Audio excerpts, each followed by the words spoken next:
যেমন দেখতে পাচ্ছেন ইতিমধ্যে সারা ঢাকা থেকে লোকজন আসা শুরু করছে এবং দেশের বিভিন্ন স্থান থেকে মানুষ সোহরাওয়ার্দী উদ্যানের আগামীকালকে সমাবেশ উপলক্ষে আসা শুরু করছে। আমরা আমরা আগামীকালকেও থাকবো ইনশাল্লাহ। আপনারা আসুন, দেখা হবে। বিসমিল্লাহির রহমানির রহিম।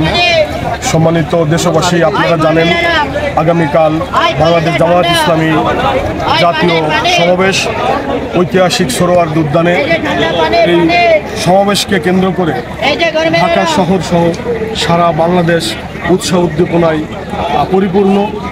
আমরাও এসেছি এবং আগামীকালকের এই সমাবেশে স্বতঃস্ফূর্তভাবে অসংখ্য মানুষ অংশগ্রহণ করবে। বাংলাদেশ জামায়াত ইসলামী সহ সাধারণ জনগণ এই সমাবেশে অংশগ্রহণ করবে। এই সমাবেশে যে ৭ দফা বাংলাদেশ জামায়াত ইসলামী জাতির কাছে পেশ করেছে, এই ৭ দফার মাধ্যমে ৭ দফা পরিপূর্ণের মাধ্যমে আগামীতে এই দেশকে বিনির্মাণের পথকে সুগম হবে। আপনারা জানেন যে আমার ডান পাশে উপস্থিত আছেন হাফেজ বেলাল হোসেন রিয়াদ, খুলনা জেলা ইসলামী ছাত্র শিবিরের সাবেক সভাপতি, সাবেক কেন্দ্রীয় সহকারী ক্রীড়া সম্পাদক।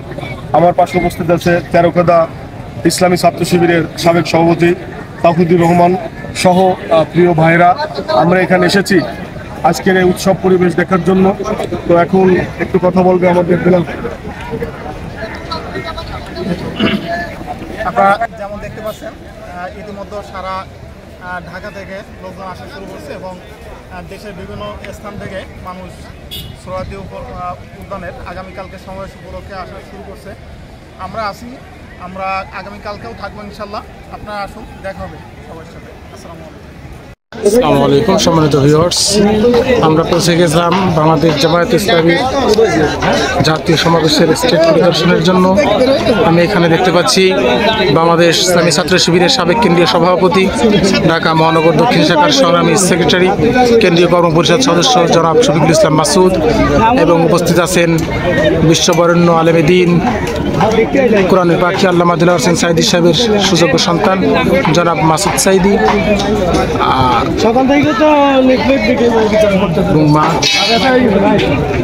সম্পূর্ণ মাঠ দেখানোর চেষ্টা করতেছি আমি।